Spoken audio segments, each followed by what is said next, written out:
Elle a laissé partir sa fille pour sauver son avenir. Ce que la petite a dit des années plus tard vous bouleversera. Bon retour et profitez de l'histoire. Le hurlement des sirènes d'ambulance déchira le calme du quartier résidentiel, tandis que les voisins regardaient à travers leurs rideaux.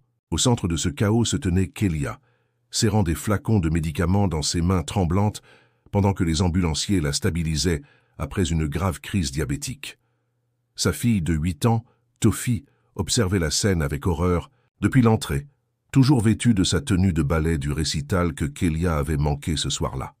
Ce n'était pas la première fois que la santé détériorée de Kélia provoquait une crise. Mais ce soir, alors que les services sociaux arrivèrent pour évaluer la situation, elle réalisa qu'elle pourrait perdre sa fille involontairement si elle ne faisait pas un choix impossible. Kélia avait reçu un diagnostic de maladie dégénérative affectant son pancréas et son système nerveux 2 ans auparavant, peu après que son mari l'ait abandonnée pour sa secrétaire enceinte. Les factures médicales l'avaient forcée à vendre leur maison familiale, les faisant déménager dans ce petit appartement dans un quartier où parfois les coups de feu remplacèrent les berceuses. Sa sœur Victoria, qui vivait dans une belle maison de l'autre côté de Lyon avec son mari Samuel, la suppliait de prendre Tofi temporairement pendant que Kélia se rétablissait, mais Kélia avait obstinément refusé, s'accrochant à son rôle de mère malgré son corps défaillant. Cette nuit-là à l'hôpital, alors que Tofi dormait recroquevillée dans un inconfortable fauteuil pour visiteurs, Kélia prit la déchirante décision. Elle signerait volontairement la garde, temporaire à Victoria, offrant stabilité à sa fille pendant qu'elle se concentrerait sur sa santé. Ce qu'elle ignorait, c'était que Victoria et Samuel essayaient sans succès d'avoir des enfants depuis des années. Et cet arrangement éveillerait des émotions auxquelles aucune des 2 sœurs n'était préparée. L'histoire se déroule sur 18 mois, commençant par une séparation larmoyante à l'élégante porte d'entrée de Victoria. Kélia promit de venir chaque week-end, mais les sanglots de Tofi, alors que le taxi de sa mère s'éloignait, entraient les 2 femmes. Pendant des années, Kélia s'installa dans un petit studio près de son centre de traitement, travaillant à distance comme graphiste entre les traitements, chaque centime économisé pour le jour où elle pourrait récupérer sa fille. Tofi s'épanouit de façon inattendue chez Victoria. Elle fréquentait une école privée d'élite où ses talents artistiques se développèrent.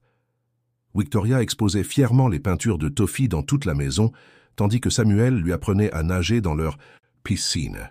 Kélia observait cette transformation lors de ses visites supervisées, la joie et la jalousie se disputant dans son cœur alors que le vocabulaire de Tofi s'enrichissait de mots comme équestre et symphonie, des expériences que Kélia ne pourrait jamais offrir. Le premier petit rebondissement survint 3 mois après le début de l'arrangement, lorsque Kélia découvrit que Victoria avait changé les cheveux de Tofi, passant de longues boucles à un carré élégant sans la consulter. Les sœurs se disputèrent amèrement, révélant les premières fissures dans leur arrangement. Tofi entendit cette dispute, semant des graines de confusion concernant ses loyautés. Si tu aimes l'histoire, tape 5 dans les commentaires et abonne-toi pour plus de vidéos comme celle-ci.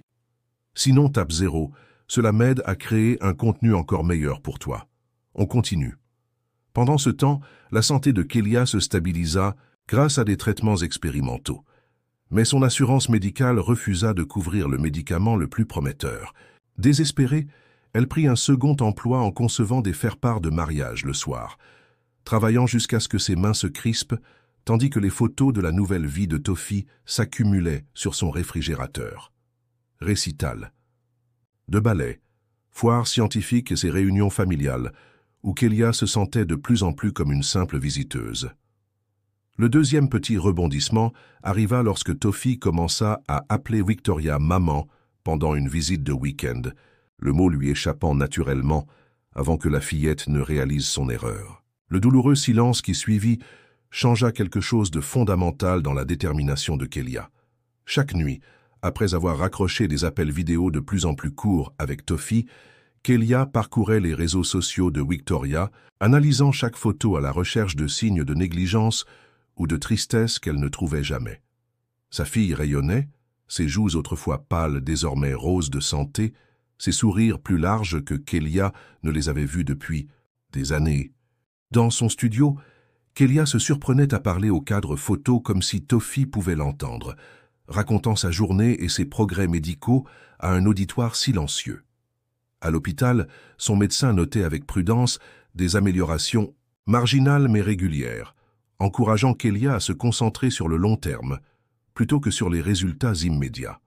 « Votre corps combat au mieux de ses capacités », lui disait le docteur Moreau.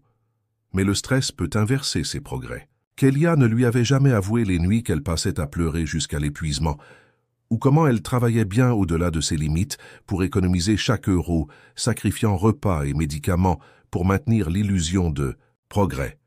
6 mois après le début de leur arrangement, Victoria et Samuel annoncèrent qu'ils emmenaient Tofi en Europe pour l'été, une opportunité d'éducation culturelle contre laquelle Kélia ne pouvait protester sans paraître égoïste. Kélia passa ses mois solitaires à redécorer la chambre de Tofi dans son appartement, peignant des fresques de rues parisiennes et de fontaines romaines pour rivaliser avec les expériences réelles de Tofi à l'étranger.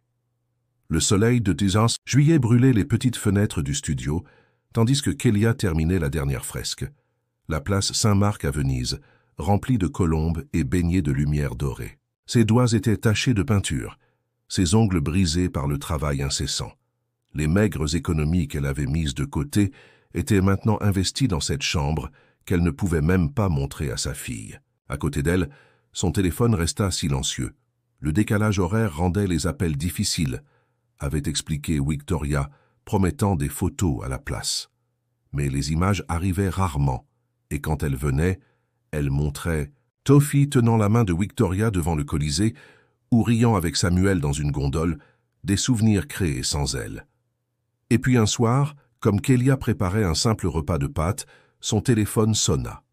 C'était une vidéo de Tofi, parlant excitément des glaciers italiens et des chats errants de Rome. « Il me rappelle peu moustache », dit-elle, se référant aux chats qu'elles avaient dû abandonner lors de leur déménagement forcé.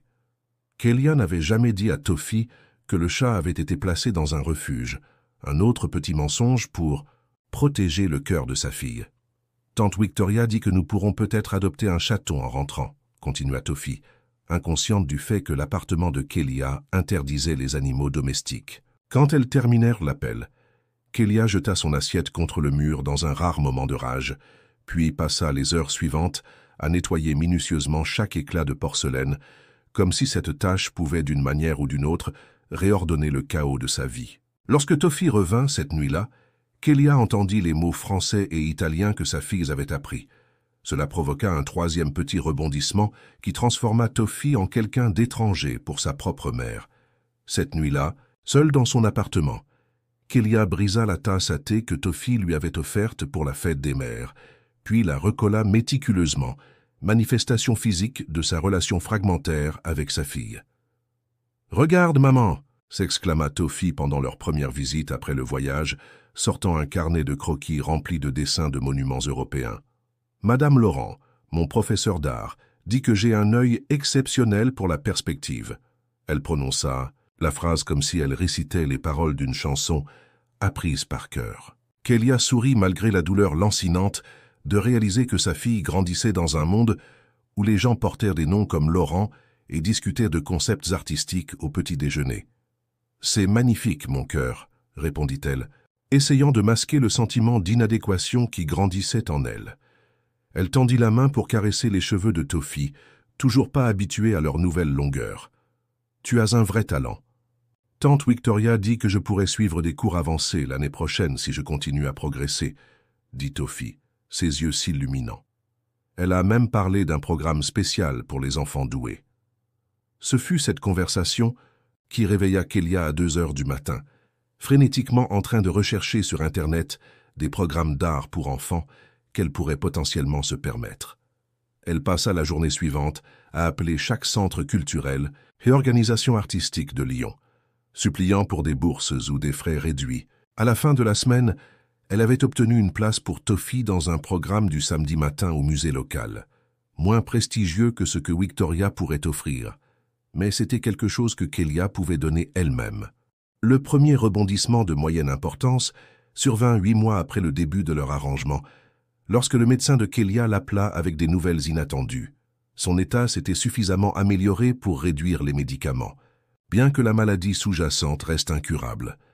Avec une énergie renouvelée, Kélia commença à se battre pour récupérer la garde, seulement pour découvrir que Victoria avait consulté un avocat au sujet de rendre l'arrangement permanent. « Et c'est pour le bien de Tofi », insista Victoria lors d'un dîner tendu, son mari Samuel hochant solennellement la tête à ses côtés. « Elle a besoin de stabilité. Tu ne peux pas nier qu'elle prospère avec nous. »« Elle prospérerait n'importe où avec des ressources suffisantes, » rétorqua Kélia, luttant pour garder sa voix basse. « Des ressources que j'aurais si je n'avais pas à payer des traitements exorbitants non couverts par l'assurance. Ce n'est pas une question d'argent, » répondit Victoria, bien que son bracelet en diamant nouvellement acquis scintilla sous les lumières du restaurant chic qu'elle avait choisi, un endroit où Kélia ne pourrait jamais s'offrir un repas sans leur générosité. « C'est une question de ce qui est le mieux pour Tofi à long terme. » Kélia fixa sa sœur, ses soupçons se confirmant lentement. « Combien de temps as-tu planifié cela? Était-ce toujours ton intention de la garder définitivement ?» Le silence de Victoria fut une réponse suffisante. La confrontation entre les sœurs devint le premier événement majeur où les allégeances de Tofi furent ouvertement mises à l'épreuve. Victoria accusa Kélia de privilégier sa fierté maternelle au bien-être de Tofi, tandis que Kélia révéla l'incapacité de Victoria à avoir des enfants, suggérant que les motivations de sa sœur étaient égoïstes. Tofi, prise entre les femmes qu'elle aimait, commença à souffrir de crises d'anxiété à l'école.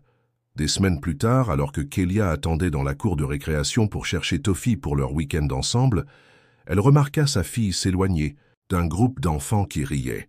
S'approchant, elle entendit un garçon dire « Tofi a deux mamans comme les homos », suivi de rires moqueurs. « Ce n'est pas ma mère, c'est ma tante », corrigea faiblement Tofi, ses joues brûlantes d'embarras.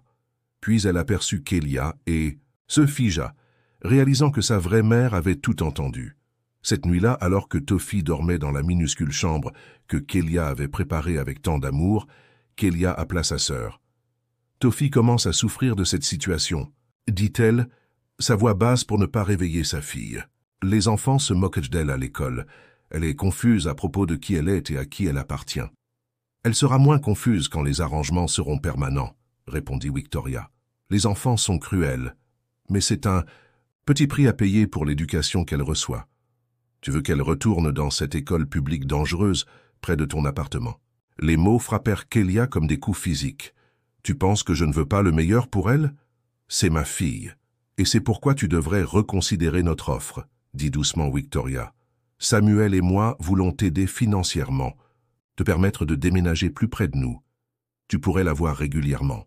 Ce serait comme une garde partagée, sauf que la structure primaire serait avec nous pour sa scolarité et sa stabilité. » La proposition avait été soigneusement calculée pour sembler raisonnable, généreuse même.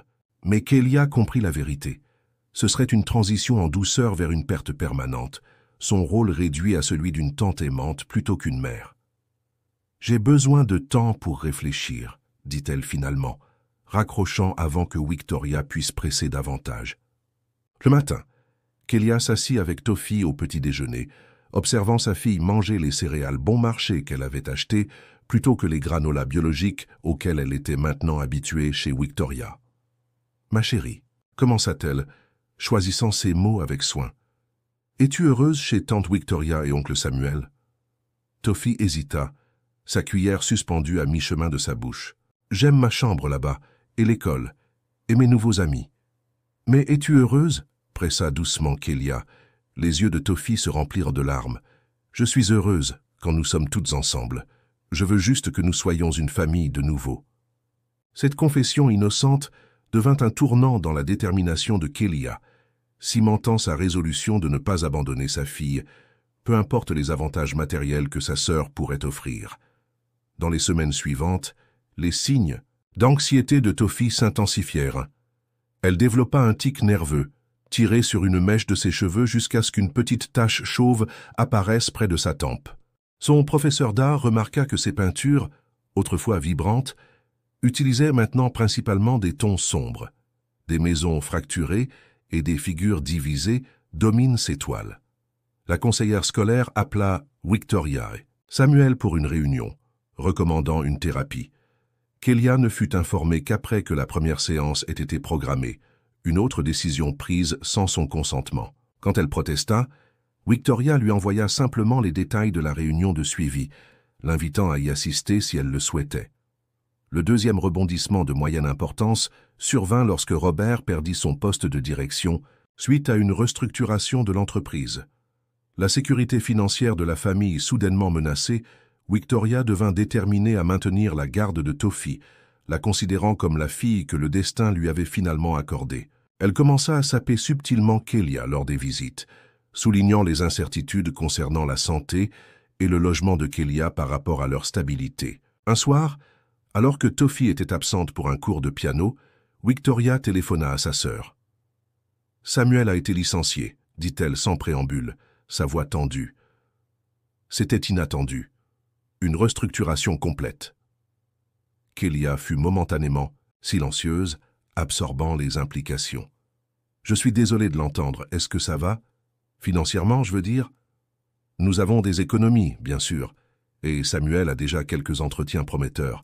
Mais c'est un ajustement. » Les mots de Victoria semblaient soigneusement choisis. « Cela ne change rien à notre engagement envers Tofi, cependant. Sa scolarité est notre priorité absolue. » Victoria, commença prudemment Kelia. « Si vous avez des difficultés, peut-être que c'est le moment pour Tofi de revenir avec moi. Ma santé s'améliore. Je pourrais... » « Absolument pas, » l'interrompit Victoria, toute prétention de cordialité disparaissant. « Tofi est finalement heureuse et bien adaptée. Elle ne va pas être ballottée à nouveau juste parce que tu vois une opportunité dans notre malheur temporaire. » Les mots cinglèrent, mais ils révélèrent également quelque chose à Kelia. La façade de stabilité parfaite de Victoria commençait à se fissurer, et avec elle, peut-être son emprise sur Tofi. Ce soir-là, Kelia resta éveillée, réfléchissant à une nouvelle approche. Si Victoria et Samuel luttaient financièrement, leur principal avantage sur elle diminuait. Mais elle ne voulait pas gagner la garde de Tofi simplement parce que sa sœur ne pouvait plus se permettre de la garder. Elle voulait que Tofi revienne parce que c'était le meilleur pour elles deux. Kelia contacta son conseiller d'assurance médicale et apprit que son traitement expérimental montrait des résultats prometteurs suffisants pour être considéré comme standard dans les 6 mois suivants, ce qui signifiait une couverture complète plutôt que des paiements écrasants de sa poche. Avec ses économies potentielles, elle pourrait peut-être se permettre un appartement plus grand, peut-être même dans un quartier proche de l'école actuelle de Tofi. Alors qu'ils approchèrent de la marque d'1 an, le troisième rebondissement de moyenne importance émergea. Le professeur d'art de Tofi reconnut un talent extraordinaire chez la fille et la recommanda pour un prestigieux programme pour jeunes qui entrerait en conflit avec l'horaire de visite de Kelia. Kelia fit face à un autre choix impossible, soutenir le talent de sa fille ou maintenir leur connexion déjà fragile. « C'est une opportunité incroyable », expliqua la professeure d'art Madame Laurent à Victoria et Kelia lors d'une réunion conjointe qu'elle avait insisté pour organiser avec les deux femmes. Tofi a un don rare. Ce programme pourrait, lui, ouvrir des portes que la plupart des enfants ne voient même pas avant l'université. « Quand aurait-il lieu ?» demanda Kelia, bien qu'elle connaisse déjà la réponse d'après les brochures brillantes étalées sur la table entre elles. « Les samedis et dimanches, de 9 à 15 heures. C'est intensif, mais les résultats parlent d'eux-mêmes. L'année dernière, 3 de leurs étudiants ont exposé à la Biennale de Lyon Junior. » Kelia regarda Victoria, qui observait déjà sa réaction avec une expression soigneusement neutre. Les week-ends étaient le seul moment où Kelia voyait Tofi. Ce programme lui prendrait la moitié de ce temps précieux. « Est-ce ce que Tofi veut ?» demanda-t-elle finalement. Madame Laurent sourit. Elle est tellement excitée par la possibilité qu'elle a déjà commencé à planifier sa pièce d'audition, bien que... Elle fit une pause significative. Elle s'inquiète de ce que cela signifierait pour son temps avec vous, Madame Rousseau. Elle vous aime profondément. Cette simple reconnaissance, que sa fille se souciait encore de leur temps ensemble, suffisait presque à faire pleurer Kelia. Puis-je y réfléchir jusqu'à demain? Cette nuit-là, elle ne dormit pas, pesant les options. Refuser à Tofi cette opportunité serait égoïste, mais accepter signifierait encore moins de temps ensemble. À l'aube, elle prit sa décision. En route pour le travail ce matin-là, nous étions nombreux à dévaler les escaliers en colimaçon qui grimpèrent jusqu'au studio de Kelia. Les marches défoncées, la cage d'escalier étroite et glaciale, la manière dont les mères épuisées tiraient leurs enfants ensommeillés vers l'école. Les rires lointains des enfants résonnaient entre les bâtiments gris, rappelant cruellement à Kélia tout ce qu'elle avait perdu, tout ce que Tofi avait gagné. Elle appela le professeur d'art avant même le début des cours. « Tofi devrait auditionner pour le programme », dit-elle fermement. « C'est sa passion. Je ne me mettrai jamais en travers de cela. »« Et les week-ends » demanda doucement Madame Laurent. « Nous trouverons d'autres moments. Peut-être des soirées en semaine. Ou peut-être... » Kélia respira profondément, l'idée prenant forme alors même qu'elle parlait. « Peut-être que je pourrais me porter volontaire au programme. Ils ont sûrement besoin d'aide administrative ou pour préparer les matériaux. Je suis graphiste, je pourrais être utile. » Le silence à l'autre bout de la ligne parut interminable avant que Madame Laurent ne réponde. « C'est une idée merveilleuse. Laissez-moi parler au directeur. » Lorsque Tofi apprit la nouvelle, elle enlaça sa mère avec une intensité qui en disait long sur la profondeur de son soulagement. « Je pensais que tu serais en colère, » murmura-t-elle contre l'épaule de Kélia. « Pourquoi serais-je en colère que ma fille t'y soit talentueuse ?» répondit Kélia, ravalant l'amertume qui menaçait de colorer ses mots. « Je suis tellement fière de toi. » Ce soir-là, quand elle ramena Tofi chez Victoria, sa sœur l'attira dans un rare moment d'intimité pendant que Tofi montrait à Samuel ses derniers dessins. « C'était noble de ta part, » dit-elle, un soupçon de culpabilité adoucissant ses traits habituellement composés. « Le professeur d'art m'a appelé, à propos de ton idée de faire du bénévolat. » Kélia haussa les épaules, soudain embarrassée par sa transparence.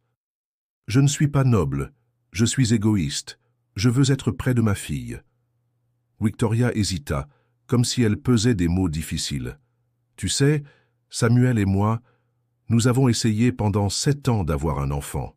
3 fausses couches, 2 cycles de FIV échoués. Les médecins disent que c'est peu probable maintenant. » C'était une admission que Kélia n'avait jamais entendue si directement auparavant, bien qu'elle l'ait suspectée. « Je suis désolée, » dit-elle, et elle le pensait vraiment. Quand Tofi est venue vivre avec nous, c'était comme si l'univers avait finalement répondu à nos prières. Je sais qu'elle n'est pas ma fille. La voix de Victoria se brisa légèrement. Mais je l'aime comme si elle l'était. Voilà un crochet narratif puissant pour vous maintenir en haleine. Alors que Kélia s'apprêtait à répondre, elle remarqua une lettre officielle sur le comptoir de la cuisine, partiellement cachée sous un magazine. L'entête provenait du cabinet d'avocats que Victoria avait consulté concernant la garde permanente. À quel point sa sœur était-elle prête à aller pour garder Tofi? La conversation apparemment sincère n'était-elle qu'une autre manipulation? Pendant ce temps, Kélia continuait ses progrès médicaux, travaillant maintenant comme graphiste bénévole pour le programme d'art de Tofi les week-ends, créant des brochures et des affiches dans une petite salle de stockage transformée en bureau improvisé. De là, elle pouvait parfois entrevoir Tofi dans la classe adjacente, ses petites mains habiles, guidant fusain et pinceau avec une confiance croissante. Ces moments volés lui faisaient aussi mal qu'ils la réconfortaient, voir sa fille prospérer, mais sous les conseils de quelqu'un d'autre. Un samedi, Kélia entendit Tofi discuter avec un autre enfant pendant la pause. « Pourquoi ta mère travaille ici ?» demanda une fille. « Ma mère dit que c'est bizarre. »« Ce n'est pas bizarre, » défendit passionnément Tofi. « Ma mère est malade, mais elle veut quand même me voir réussir. C'est plus brave que les parents qui se contentent de vous déposer. » Cette défense loyale noua la gorge de Kélia d'émotion. Peut-être que tout ce temps passé séparés n'avait pas brisé leur lien après tout. Ce fut lors de l'une de ces sessions d'art que le deuxième rebondissement majeur survint lorsque Kélia découvrit grâce aux dossiers médicaux que son état était partiellement génétique et pourrait potentiellement affecter Tofi plus tard dans la vie. Victoria et Samuel, en apprenant cela, utilisèrent l'information pour renforcer leur demande de garde permanente, soutenant qu'ils étaient mieux équipés financièrement pour gérer tout besoin médical futur. La découverte commença innocemment. Un formulaire médical de routine pour l'inscription au programme d'art demandant les antécédents familiaux. Kélia hésita au-dessus de la section « Maladies héréditaires connues », se demandant si elle devait mentionner sa propre condition. Elle appela son médecin pour clarification. « Nous n'en avons jamais discuté », dit le docteur Moreau, surprise dans sa voix. « Je suppose que je pensais que vous compreniez. Oui, il y a un élément génétique à votre maladie, un marqueur spécifique qui apparaît dans environ 30% des cas. Et Tofi? La gorge de Kélia était si serrée qu'elle pouvait à peine prononcer le nom de sa fille. Elle devrait être testée idéalement avant l'adolescence. C'est à ce moment-là que les premiers symptômes peuvent apparaître, bien que ce soit rare. Je peux organiser des tests pour elle, si vous le souhaitez. Kélia raccrocha, son esprit tourbillonnant d'implications. Elle n'avait jamais envisagé que sa maladie puisse être transmise à Tofi. Cette nouvelle dimension changeait tout. Avant qu'elle ne puisse décider comment procéder, Victoria l'appela. « Le médecin de ton spécialiste vient de nous contacter », dit-elle sa voix tendue, à propos de tests génétiques pour Tofi. « Je viens de l'apprendre moi-même, » répondit Kélia, sur la défensive. « Je n'ai pas eu le temps. Samuel et moi pensons qu'elle devrait être testée immédiatement, » l'interrompit Victoria. « Avec notre assurance familiale, elle offre une couverture plus complète que la tienne. » Kélia comprit immédiatement les implications non dites. « Tu utilises cela comme une autre raison pour qu'elle reste avec vous définitivement, n'est-ce pas? Je pense au bien-être de Tofi. Si elle a hérité de ta condition, elle aura besoin du meilleur traitement médical possible, des meilleurs spécialistes. Elle aura besoin de stabilité. Elle a besoin de sa mère, » répondit Kélia, sa voix tremblante de colère et de peur. Le silence de Victoria fut révélateur. Quand elle parla enfin, sa voix était douce, mais déterminée. « Nous avons parlé à notre avocat. Étant donné les nouvelles circonstances médicales, nous pensons qu'il est temps de formaliser nos arrangements. » C'était donc là que tout menait, l'argument final pour que Victoria prenne définitivement sa fille. Kélia voulait hurler, mais elle savait que ce n'était pas ce dont Tofi avait besoin. « Nous ne pouvons pas continuer ainsi, Victoria. Tofi n'est pas un trophée à gagner. Elle souffre. C'est précisément pourquoi elle a besoin de clarté, de stabilité. Elle a besoin que nous travaillions ensemble, » insista Kélia, une nouvelle résolution se formant dans son esprit. « Je veux qu'elle soit testée, je veux qu'elle ait les meilleurs soins possibles, mais je refuse d'être écartée de sa vie. » La santé émotionnelle de Tofi se détériorait, alors que les adultes de sa vie se battaient pour sa garde. Son œuvre devenait plus sombre, présentant des maisons fragmentées et des figures divisées. Une conseillère scolaire recommanda une thérapie, ajoutant une autre opinion d'expert aux procédures légales qui planaient maintenant sur toute leur vie. C'était lors d'une séance de thérapie que la vérité émergea, lorsque la thérapeute de Tofi organisa un rendez-vous conjoint avec Kélia, Victoria et Samuel. « Tofi montre des signes d'anxiété sévères », expliqua Dr Mercier, tenant un dossier contenant des dessins que Tofi avait réalisés pendant leur session. Elle en retira un, le montrant aux trois adultes, une image déchirante d'une petite fille tirée entre deux femmes plus grandes, le papier littéralement déchiré en deux puis recollé avec du ruban adhésif. Elle se voit comme prise entre vous tous, constamment tiraillée, jamais entière. Kélia fixa le dessin, voyant pour la première fois à travers les yeux de sa fille la douleur que leur conflit causait. « Que suggérez-vous » demanda-t-elle, sa voix à peine audible. Dr Mercier ferma le dossier. « Honnêtement, mettez de côté vos différends et travaillez ensemble. Tofi vous aime tous. Elle a besoin de vous tous. Mais pas comme ça. Pas comme des combattants dans une arène avec elle comme prix. » Le quatrième rebondissement de moyenne importance introduisit une autre perspective lorsque l'ancienne belle-mère de Kélia revint inopinément de sa retraite à l'étranger, offrant à la fois un soutien financier et une chance de réconciliation. Cette nouvelle alliée donna espoir à Kélia, mais la confiance de Tofi avait été endommagée par tant d'adultes entrant et sortant de sa vie. Claire Dubois, la mère de l'ex-mari de Kélia, apparut à la porte de son studio un mardi ordinaire. À 70 ans, elle restait élégante et directe, n'ayant rien perdu de son caractère tranchant pendant ses années d'exil volontaire au Portugal après le divorce. « Tu as l'air terrible », furent ses premiers mots quand Kélia ouvrit la porte, suivie immédiatement par « Où est ma petite fille ?» Kélia l'invita à entrer, résumant la situation entre des tasses de thé bon marché que Claire but sans se plaindre. « Ce fils ingrat », marmonna Claire, lorsque Kélia expliqua comment son ex-mari avait disparu avec sa secrétaire, laissant derrière lui les factures médicales et peu de soutien. « J'ai manqué 2 ans de la vie de ma seule petite fille à cause de ma propre honte et culpabilité. Mais j'ai vendu la maison au Portugal. Je reviens pour de bon. Tofi vit avec ma sœur maintenant, expliqua Kélia, la douleur évidente dans sa voix. Ils veulent la garde permanente. Les yeux perçants de Claire s'étrécirent. « Je vois. Et qu'en dit ton avocat ?»« Je n'ai pas d'avocat. Je ne peux pas me le permettre. » Claire redressa ses épaules, retrouvant l'allure imposante qui avait fait d'elle une force dans le monde des affaires avant sa retraite. « Eh bien, tu en as un maintenant. Et un endroit décent où vivre également. Mon appartement a 2 chambres et est proche de bonnes écoles. Nous le partagerons pendant que nous réglons ce problème. » Pour la première fois depuis des mois, Kélia sentit un véritable espoir. Avec les ressources et la détermination de Claire, combinées à ses propres progrès médicaux, elle avait une chance de créer un foyer stable pour Tofi. Pourtant, elle hésitait.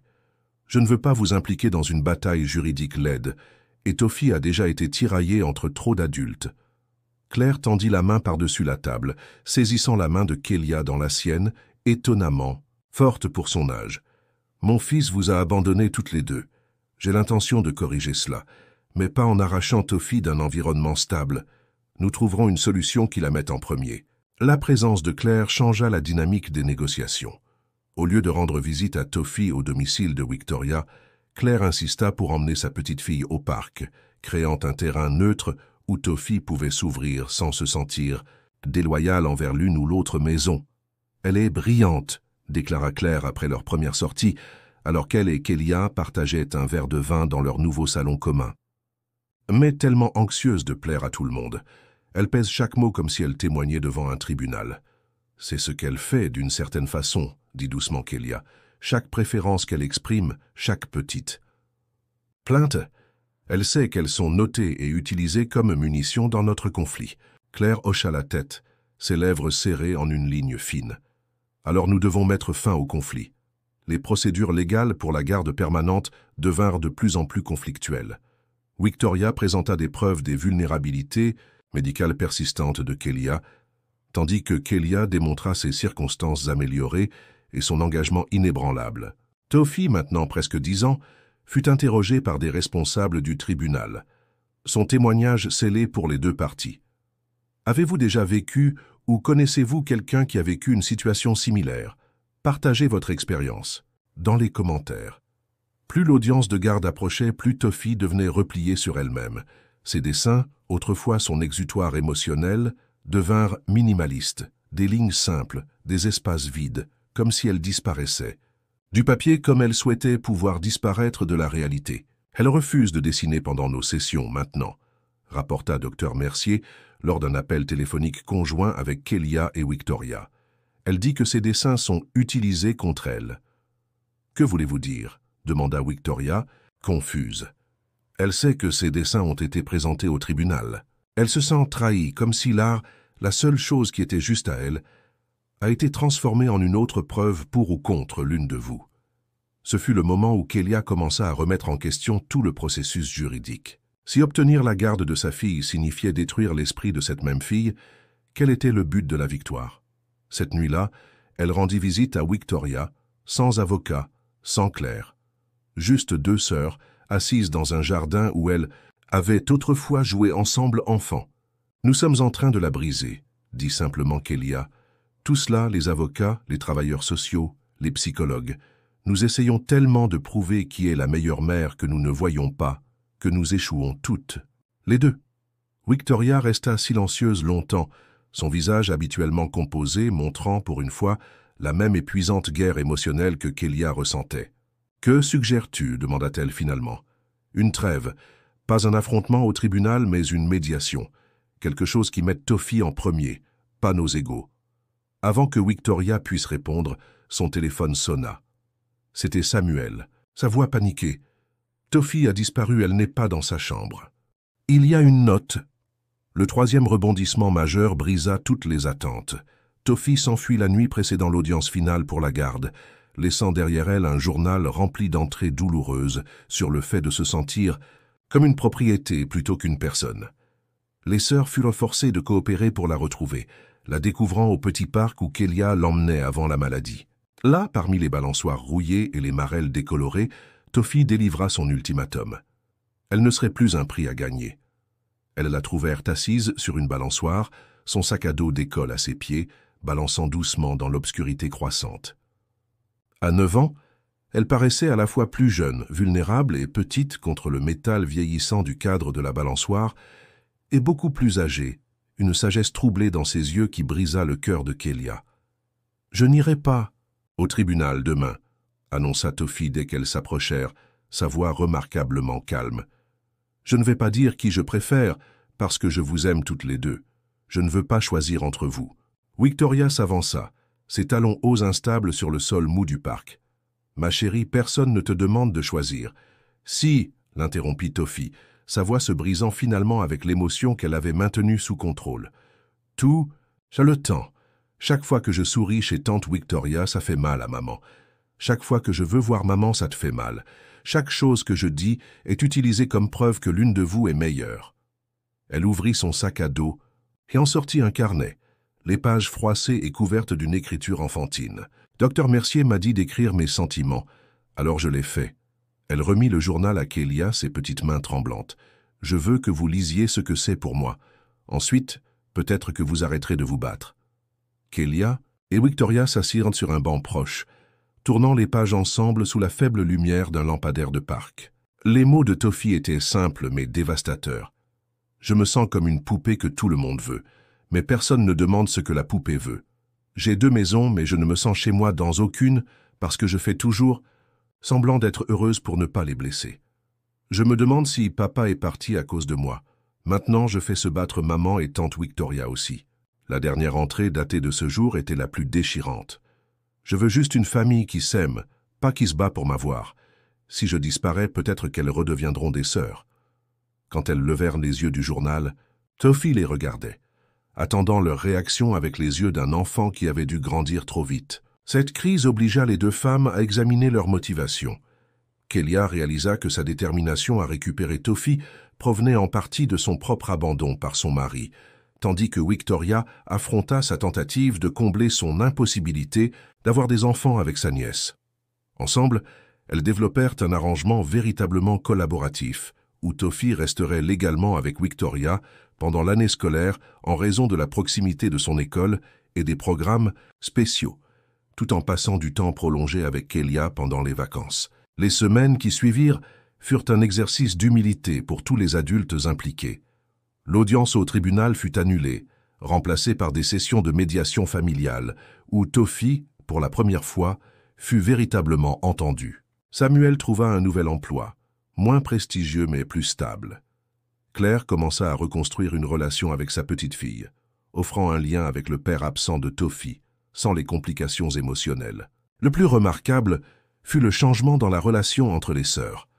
Les ressentiments et la rivalité de longue date qui avaient précédé même la maladie de Kélia commencèrent lentement à guérir, alors qu'elles se concentraient sur leur amour partagé pour Tofi, plutôt que sur leurs différences. « Je n'ai jamais voulu te prendre ta fille », admit Victoria lors d'une promenade qu'elles firent ensemble, sans Tofi, une nouvelle tradition qu'elles avaient établie pour reconstruire leur propre relation. Au début, c'était vraiment temporaire, dans mon esprit. Mais ensuite, tu es tombée amoureuse d'elle, compléta doucement Kélia. Je comprends. Elle est facile à aimer. J'étais jalouse de toi depuis toujours, continua Victoria, surprenant Kélia avec cette admission. Tu as toujours eu ce que je voulais, la grossesse facile, l'enfant parfait. Quand tu es tombée malade et que ton mari est parti, une partie horrible de moi a pensé que c'était finalement équitable. Dans d'autres circonstances, ces mots auraient déclenché une autre bataille. Mais la fatigue du conflit et la sagesse forcée que leur avait enseignée Tofi permirent à Kélia d'entendre la vulnérabilité sous la confession. Et une partie horrible de moi était secrètement heureuse que tu ne puisses pas avoir d'enfant, admit-elle, parce que cela me rendait spécial. Quel père nous faisons? Pour la première fois depuis des années, les sœurs rirent ensemble, un son de libération. Un autre tournant imprévu vint lorsque les tests génétiques de Tofi revinrent. Elle ne portait pas le marqueur de la maladie de Kélia, soulageant son avenir médical d'un poids énorme. Mais même cette bonne nouvelle fut gérée différemment qu'elle l'aurait été quelques mois auparavant.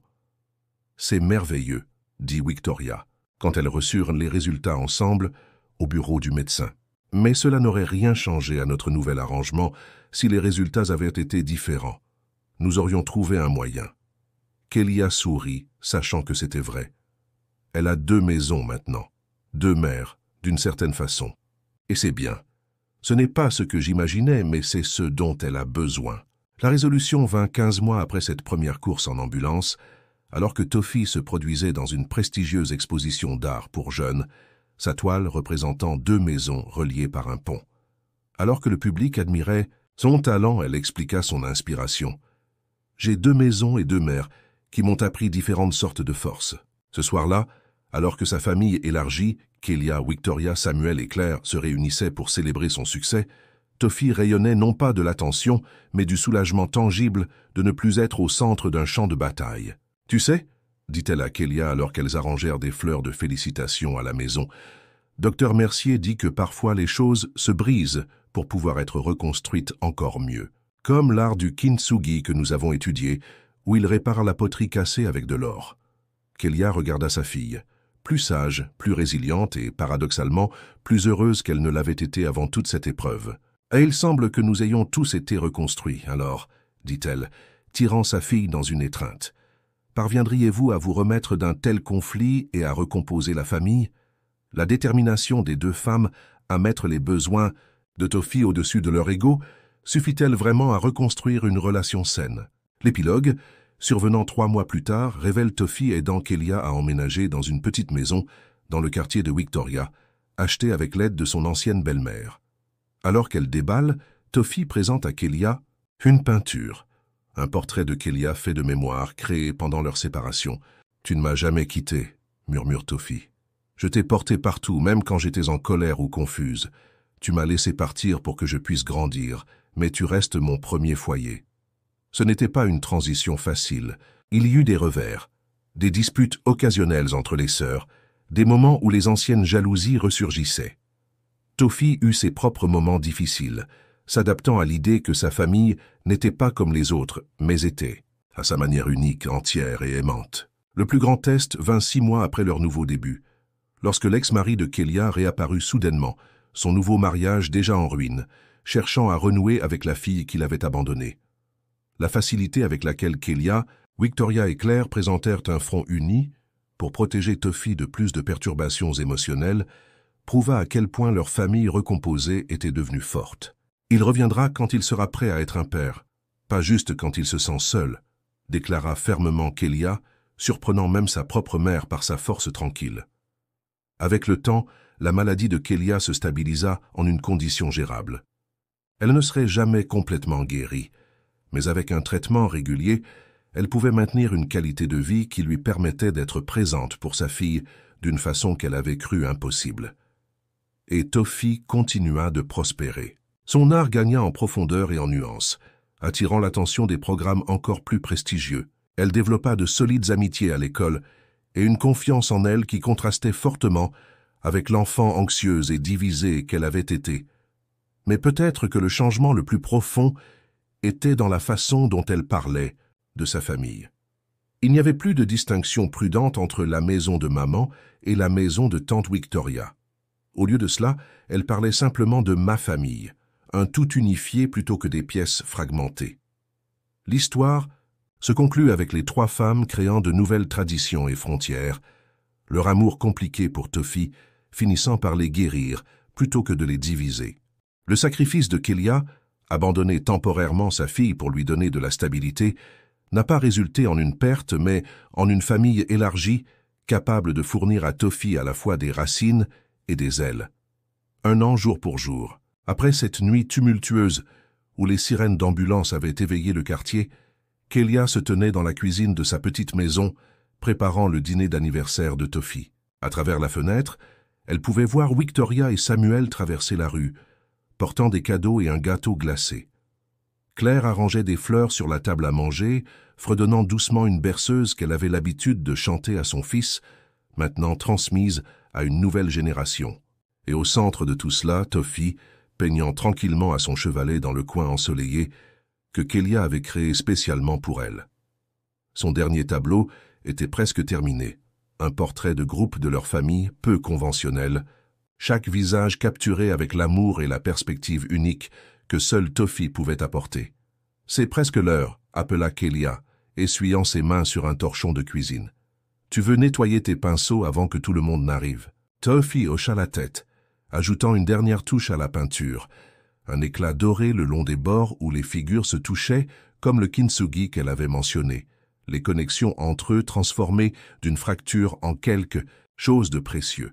« Voilà, dit-elle, se reculant pour examiner son œuvre avec satisfaction. Maintenant, c'est terminé. »« C'est magnifique, dit Kélia, mettant un bras autour des épaules de sa fille. Tu penses que ça devrait aller où? Tofi considéra la question sérieusement. Peut-être dans l'entrée? Alors tout le monde peut le voir en entrant. Pour se rappeler. Se rappeler quoi, ma chérie? Tofi sourit, une sagesse au-delà de ses années brillant dans ses yeux.